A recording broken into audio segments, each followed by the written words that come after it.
मी Sandeep Patil, welcome seeds company प्रतिनिधी। आपण welcome सीडची ढोबळी मिरची शिमला शेडनेटमध्ये भाऊंनी लागवड केली, त्यांच्याकडनं जाणून घेऊ व्हरायटी कशी राहिली। आपण शिमलाच्या प्लॉटवर आलोय, शेडनेटमध्ये लागवड केली, त्यांच्याकडनं जाणून घेऊ व्हरायटी। भाऊ नमस्कार। नमस्कार। आपलं नाव सांगा। माझं नाव अनिल बाळासाहेब दरंदले, गाव राहणार लोहगाव, तालुका राहता, जिल्हा अहमदनगर। बरं, आपण जी शेडनेटमध्ये ही शिमला मिरची लागवड केली, ही व्हरायटी कोणती लागवड केली वेलकमची? ही वेलकम सीडची WH54 ची व्हरायटी आहे। WH54 लागवड केली। लागवड तारीख काय आहे आपली? लागवड तारीख 1 जानेवारी। 1 जानेवारी। आजची तुमची 16 मार्च, 16 मार्च म्हणजे 2.5 महिने झाले। 2.5 महिने झाले। बरं, 2.5 महिन्यात आपल्याला WH54 चे किती तोडे झालेत? 2.5 महिन्यात जवळ 3 तोडे झाले। 3 तोडे। किती क्षेत्र लागवड केलं? हे 20 गुंठे शेड। 20 गुंठे म्हणजे अर्धा एकर लागवड केलेली। बरं, जी WH54 लागवड केली, बरं काय भाव विकते मार्केटला?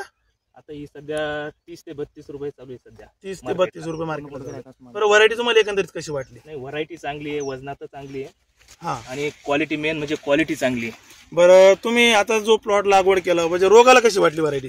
रोगायला अजून तर काय बळी पडलेली नाही, काही नाही, व्हायरस नाहीच डायरेक्ट नाहीच अजून। शेडनेटमध्ये आता भरपूर व्हरायटी असतात, व्हायरस नाहीची तिच्यावर। नाही। बरं, एका फळाचं वजन साधारणतः किती ग्रामचं असेल? तरी 150 ते 200 ग्रॅम पोतर एका फळाचं वजन आहे। 150-200 ग्राम पर्यंत येतं। बरं, तुम्ही जी आता वेलकमची WH54 लागवड केली, किती रोपं लावले ते? रोप जवळ 4,500 रोप लावले। 4,500 रोपं लागवड केली।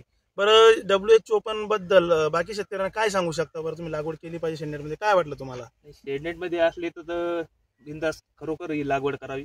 व्हरायटी पण चांगली आहे आणि उत्पादन पण चांगलं आहे, रोगाला पण बळी पडत नाही ज्यादा, आणि सेटिंग पण चांगली। चांगली। बरं, आता जो तुमचा पहिला तोडा, मागचा जो तोडा झाला, तो किती दिवस झाले आता जो तोडा झाला? आता एक 4 ते 5 दिवस झाले। तुमचा उद्या परवा तोडा आहे? उद्या परवा। बघा शेतकरी बंधूंना, पाहू शकता आता बघा या झाडाची सेटिंग बघा, आणि माल पण बघा, किती सुंदर असा प्लॉट बनवलेला आहे भाऊंनी। तर तुम्ही बघू शकता एकंदरीत प्लॉट आणि सुंदर नियोजन केलं, बघू शकता पूर्ण छान असा प्लॉट आहे, आणि व्हायरस कुठेच नाहीये। तुम्ही जी आता WH54 लागवड केली, याच्यावर समाधानी आहेत? हो, समाधानी, खूप समाधानी। धन्यवाद। भाऊंनी प्लॉट एकदम छान बनवला, आणि एकदम एक लेवल प्लॉट आहे। पानाची कॅनोपी बघा, एकदम छान असं झाड आहे, आणि एकाही झाडावर म्हणजे व्हायरस नाहीचे। धन्यवाद, थँक्यू।